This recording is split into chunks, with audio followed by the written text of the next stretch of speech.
আসসালামু আলাইকুম রহমতুল্লাহি ওবরকাতুহু। সম্মানিত দর্শক, মৌলবাদ বা ফান্ডামেন্টালিজম একটি দেশের উন্নয়নের জন্য গজব। ইদানিংকালে সারা পৃথিবীতে মৌলবাদ বলতে সাধারণত ইসলামী এক্সট্রিমিস্টদেরকে বোঝানো হয়। অর্থাৎ সারা দুনিয়ার ধর্ম, জাতি, গোষ্ঠী, রাষ্ট্র সকলের একমাত্র টার্গেট হলো ইসলাম ধর্ম এবং এই ধর্মের অনুসারী এবং এই ধর্মের অনুসারীরা যে সকল দেশে বসবাস করে তারা। এর অনেকগুলো কারণ রয়েছে। পৃথিবীর প্রাচীনতম যে ধর্মগুলো রয়েছে, এই পৃথিবীতে বহু ধর্ম এসেছে, কালের গহ্বরে হারিয়ে গিয়েছে।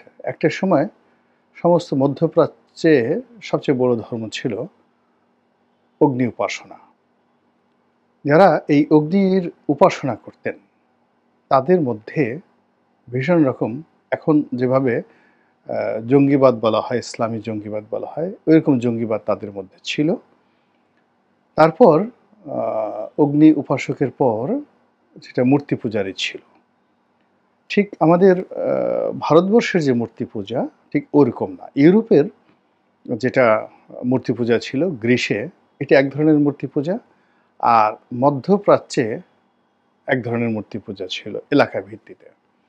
যেমন আরবে ৩৬০টি বিশেষ মূর্তি ছিল এবং লাত, মানাত, উজ্জা আবার এই ৩৬০টি যে মূর্তি তাদের নেতা ছিল। এবং ওভাবেই পুরো জাজিরাতুল আরবের যেটা মক্কা, ইয়ামেন, হেজাজ, যেটা হেজাজ বলা হয়, এই অঞ্চল ৩৬০টি গোত্রে বিভক্ত ছিল। তো তাদের মধ্যেও ভীষণ রকম এক্সট্রিমিস্ট ছিলেন।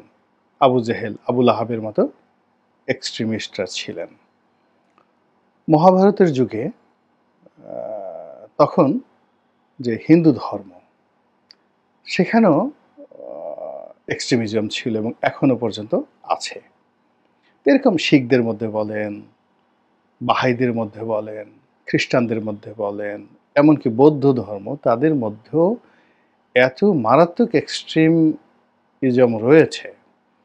কিন্তু সকল যে ইতিহাস এবং তাদের যে কর্মকাণ্ড সবকিছু ছাপিয়ে হঠাৎ করে কেন ইসলামিস্ট যারা রয়েছেন, অর্থাৎ ইসলাম ধর্মের অনুসারী রয়েছেন, তাদের উপর জঙ্গিবাদের যে অপছায়া, জঙ্গিবাদের যে বদনাম, দুর্নাম এত প্রবল হলো এই সাম্প্রতিক সময়। দ্বিতীয় কারণ হলো যে সত্যিকার অর্থেই কেন ইসলামের মধ্যে একটা বিরাট গ্রুপ তৈরি হয়ে গেছে যারা তাদের চিন্তা এবং চেতনায় ভীষণ রকম উগ্রবাদী। তারা মনে করছে তারাই ভেস্তে যাবেন, অন্য কেউ ভেস্তে যাবে না। তারা মনে করছেন তারাই সৎ, অন্য বাইরে সৎ মানুষ নেই। তারা মনে করছেন তাদের ইমাম মাহাদি আসবেন, তারপরে হযরত ঈসা আলাইহিস সালাম আসবেন, এসে ইসলাম গ্রহণ করবেন এবং দাজ্জালের বিরুদ্ধে যুদ্ধ করে সারা পৃথিবী তারা জয় করবেন। ভীষণ একটা শাসন ব্যবস্থা তারা চালাবেন। এবং এই যে একটা বিশ্বাস, এই বিশ্বাসকে কেন্দ্র করে সারা দুনিয়ার যে ২০০ কোটি মুসলমান রয়েছে, এই ২০০ কোটি মুসলমানের মধ্যে দাড়ি টুপিধারী একটা বিরাট অংশ নিজেদেরকে দাজ্জালের বিরুদ্ধে যুদ্ধ করার জন্য প্রস্তুত করে রেখেছে। এক। ২ নম্বর হলো তাদের মধ্যে নফরত, অর্থাৎ ঘৃণাবোধ প্রবল থেকে প্রবল আকার ধারণ করেছে। তারা ইহুদিদেরকে ঘৃণা করে, খ্রিস্টানদেরকে ঘৃণা করে, কাফেরদেরকে ঘৃণা করে, অমুসলিমদেরকে ঘৃণা করে, এমনকি মুসলিম সম্প্রদায়ের মধ্যে যারা তাদের মতের অনুসারী নয় তাদেরকে ঘৃণা করে এবং তাদেরকে মেরে ফেলা, কেটে ফেলা, এটাকে তারা মনে করে একটা পুণ্যের কাজ। এই কাজটি করলে তারা শহীদি মর্যাদা পাবে এবং তারা জান্নাত লাভ করবে। এই বিশ্বাসের বশবর্তী হয়ে সারা দুনিয়াতে কিছু মানুষ তৈরি হয়ে গেছে যারা আত্মঘাতী বোমা বহন করে, যারা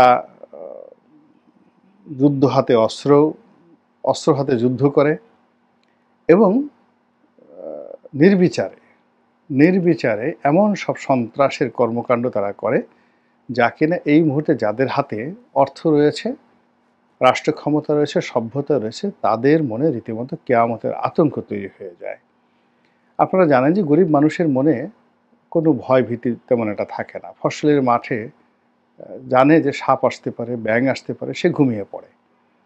তারপরে বাঙ্গি ক্ষেত পাহারা দিতে গিয়ে, বেগুন ক্ষেত পাহারা দিতে গিয়ে তারা কিন্তু ঘুমিয়ে পড়ে। কিন্তু যেই মুহূর্তে আপনার টাকা হবে, অমনি আপনার একটা বাড়ি লাগবে, আরও টাকা হলে আপনার একটা সদর দরজা লাগবে, আরও টাকা হলে দারোয়ান লাগবে, আরও টাকা হলে আপনার বডিগার্ড লাগবে, বন্দুক লাগবে, রাইফেল লাগবে, এরকম।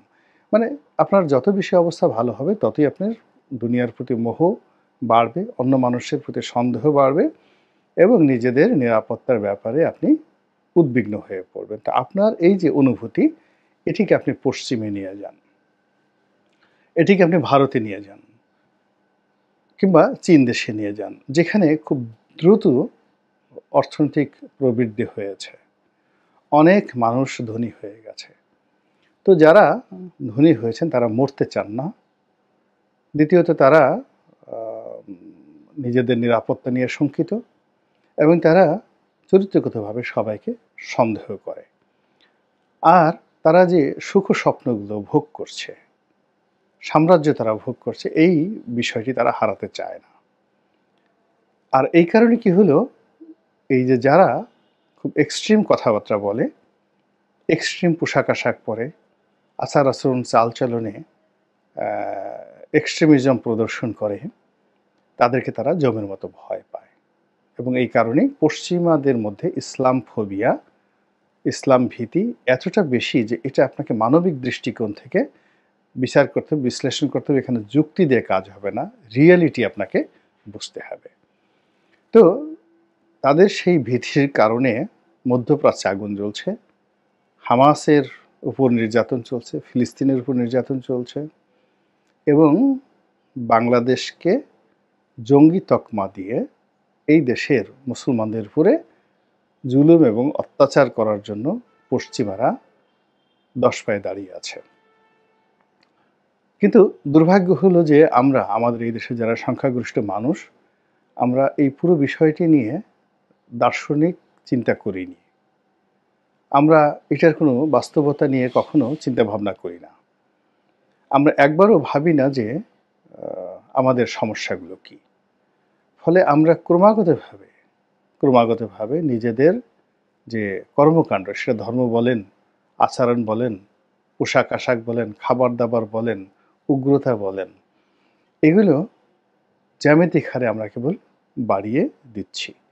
আর আমরা এই কাজটা যত করছি, ততই যাদের মধ্যে ইসলাম ফোবিয়া রয়েছে তারা আমাদেরকে ভয় পাচ্ছে। এই গেল এক। দ্বিতীয়ত হলো যে আমাদের দেশে যারা শাসক, আওয়ামী লীগ বিএনপির কথা বাদ দিলাম, আরও আগে, সেটা বঙ্গবন্ধুর জামানা বলেন কিংবা পাকিস্তান জামানা বলেন, তার আগে ব্রিটিশ জামানা বলেন, তারা সবাই ধর্মকে ব্যবহার করেছে, ইসলামকে ব্যবহার করেছে, উগ্রতাকে ব্যবহার করেছে কখনো পক্ষে। এবং আবার যখন দেখেছে যে এটা তাদের জন্য একটা ফ্রাঙ্ক আইনস্টাইনের দানব হয়েছে, তারা দমন করেছে। আপনি অবাক হয়ে যাবেন যে একটা সময়ে সেই লর্ড ওয়ারেন হেস্টিংস 1773 সনে, মানে মীর জাফরের পতনের পর যখন রবার্ট ক্লাইভ ক্ষমতায় এলেন, রবার্ট ক্লাইভের পরে যিনি গভর্নর জেনারেল হয়ে এলেন ইস্ট ইন্ডিয়া কোম্পানির, তিনি হলেন লর্ড ওয়ারেন হেস্টিংস। তো তিনি ভারতবর্ষে এসে প্রথম যে শিক্ষা প্রতিষ্ঠানটি তৈরি করলেন সেটি হলো কলকাতা আলিয়া মাদ্রাসা, 1773 খ্রিস্টাব্দে। এখন চিন্তা করুন যে তিনি তো এটা মূলত মুসলমানদের উন্নয়নের জন্য করেননি। তিনি যে কাজগুলো করেছেন, যে মুসলমানদেরকে কৃষ্টি এবং কালচার থেকে একেবারে আলাদা করে তাদেরকে একটা কল্পনার জগতে বসবাস করানোর জন্য, তারা কোরআন নিয়ে থাকুক, হাদিস নিয়ে থাকুক, ইজমা নিয়ে থাকুক, কিয়াস নিয়ে থাকুক, ওয়াজ, নসিহত, তসবিহ, তাহলিল, হুর, পরি, তারপরে শেষে জিন, ভূত, ঝাড়ফুঁক ইত্যাদি নিয়ে থাকুক। আধুনিক শিক্ষা তাদের মধ্যে ঢুকানো হয়নি। আর আধুনিক শিক্ষার জন্য তারা হিন্দুদেরকে বেছে নিল, খ্রিস্টানদেরকে তারা বেছে নিল, অন্যান্য নৃগোষ্ঠীকে তারা বেছে নিল। আবার পরবর্তীতে যখন এই আলিয়া মাদ্রাসা থেকে বের হয়ে বিভিন্ন মানুষ জিহাদের ডাক দেওয়া শুরু করলো, তাদের উপর ব্রিটিশরা যে স্টিম রোলার চালালো, তার ফলে মুসলমানদের যে ক্ষয়ক্ষতি হলো এটা অতুলনীয়। একই অবস্থা মুঘল আমলে হয়েছে, একই অবস্থা সুলতানি আমলে হয়েছে, একই অবস্থা শেখ হাসিনার আমলে হয়েছে। তারা তাদের নিজেদের প্রয়োজনে এই যারা ইসলামিস্ট লোকজন রয়েছেন তাদেরকে জামায়াত দূর করে কাছে রেখেছেন, আবার প্রয়োজনটা শেষ হওয়ার পর ছুঁড়ে ফেলে দিয়েছেন, আবার তাদেরকে জেলখানায় পুরে মারধর করে তারপরে শেষে তাদের একেবারে দুনিয়া এবং আখেরাত ভ্যানিশ করে দেওয়ার জন্য রাষ্ট্রশক্তি সবসময় চেষ্টা চালিয়েছে। কিন্তু এত কিছুর পরেও এই হাজার বছরের ইতিহাসে আমাদের দেশের যারা ইসলামপন্থী তাদের মধ্যে নম্রতা আসেনি, বিনয় আসেনি, ভদ্রতা আসেনি। যে ভুল আগের জমানার ইসলামী বক্তারা করেছেন, আগের জমানার ইসলামের যারা নেতা ছিলেন তারা করেছেন, সেই ভুল এখনকার যারা ইসলামী বক্তা এবং নেতা তারাও করছেন। এবং তারা যা কিছু করছেন প্রায় সব কর্মকাণ্ডই তাদের বিরুদ্ধে যাচ্ছে। এবং এই যে বাংলাদেশের এই সময়টিতে হঠাৎ করে তাদের যে উত্থান, তাদের যে উল্লম্ফন, তাদের যে বাড়াবাড়ি, এইগুলোর ফলে একদিকে যেমন রাষ্ট্রশক্তি, আমাদের দেশের রাষ্ট্রশক্তি, তারা তাদের অস্ত্রে শান দিচ্ছেন আগামী দিনে এদেরকে মোটামুটি সাইজ করার জন্য, কাট্টুস করার জন্য। আর অন্যদিকে সরকারকে এই কাজে বাধ্য করার জন্য পশ্চিমা দুনিয়া ইতিমধ্যে যে সকল তথ্য এবং উপাত্ত তারা জোগাড় করে ফেলেছে, এবং এই যে উগ্রবাদ, জঙ্গিবাদ, ইসলাম ফোবিয়া, এগুলোকে উপলক্ষ করে যে সকল ঝামেলা, ঝক্কি, বিপদ আপদ, নিষেধাজ্ঞা বাংলাদেশের দিকে এগিয়ে আসছে, সেগুলো মোকাবেলা করার জন্য সরকারকে, যারাই থাকেন না কেন, সেটা ইউনূস সাহেব থাকেন কিংবা বিএনপি আসে বা অন্য কোনো দল আসে, তাদের সবাইকেই সবার আগে যে কাজটি করতে হবে সেটা হলো নির্যাতনের স্টিম রোলার চালাতে হবে এই ইসলামপন্থীদের উপর উগ্রবাদের নাম করে বা উগ্রবাদ দমনের নাম করে। কাজেই এই দিন দিন নয়, এই সময় চিরদিন চলবে না, এটি প্রবাহিত হতে থাকবে। আর সেই প্রবাহিত হতে হতে আমাদেরকে সেই জায়গায় নিয়ে যাবে, হাজার বছরের ইতিহাসে আমরা বারবার যে ভুল করেছি সেই ভুলের দিকেই আমাদেরকে নিয়ে যাবে। আল্লাহ এই ভুল থেকে আমাদের সবাইকে হেদায়েত দান করুন এবং হেফাজত করুন। আসসালামু আলাইকুম ওয়া রাহমাতুল্লাহি ওয়া বারাকাতুহু।